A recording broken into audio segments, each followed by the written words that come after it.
நான் இன்று எளிய முறையில் இந்த சுவையான சத்து நிறைந்த கவுனி அரிசி உப்புமா செய்வது பற்றி உங்களுக்கு கூறப்போகிறேன். கவுனி அரிசி மிகவும் சக்தி நிறைந்தது. சர்க்கரை நோயாளிகள் அவசியம் சாப்பிட வேண்டிய ஒன்றாகும். முதலில் 3 பங்கு கவுனி அரிசி, 1 பங்கு புழுங்கல் அரிசி ஊற வைத்து கொள்ளுங்கள். பிறகு அதனுடன் இஞ்சி, பச்சை மிளகாய், சீரகம், உப்பு எல்லாம் சேர்த்து தோசை மாவு பதத்தில் நீர் கரிந்தாலும் பரவாயில்லை, ஆனால் சற்று கொரகொரப்பாக அரைத்து எடுத்துக்கொள்ளுங்கள். பிறகு கடாயில் மிளகு மட்டும் தாளித்து அடுப்பிலிருந்து இறக்கி நாம் அரைத்த மாவை போட்டு ஒரு கிளறினால் அப்படியே கொழுக்கட்டை போல் சுருண்டுவிடும்.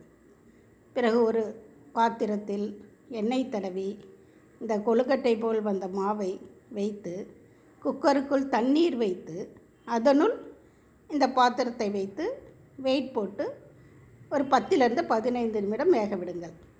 பிறகு எடுங்கள். சற்று தளர இருந்தாலும் பரவாயில்லை, ஆறியதும் இறுகிவிடும்.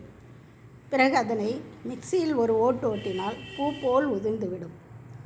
பிறகு மீண்டும் ஒரு கடாயில் கடுகு, ஜீரகம், வேர்க்கடலை, முந்திரி பருப்பு, கருவேப்பிலை தாளித்து அடுப்பை அணைத்துவிட்டு இதனை நாம் பூ போல் உதிர்த்து வைத்துள்ள கவுனி அரிசி உப்புமாவில் சேர்த்து கிளற வேண்டியதுதான்.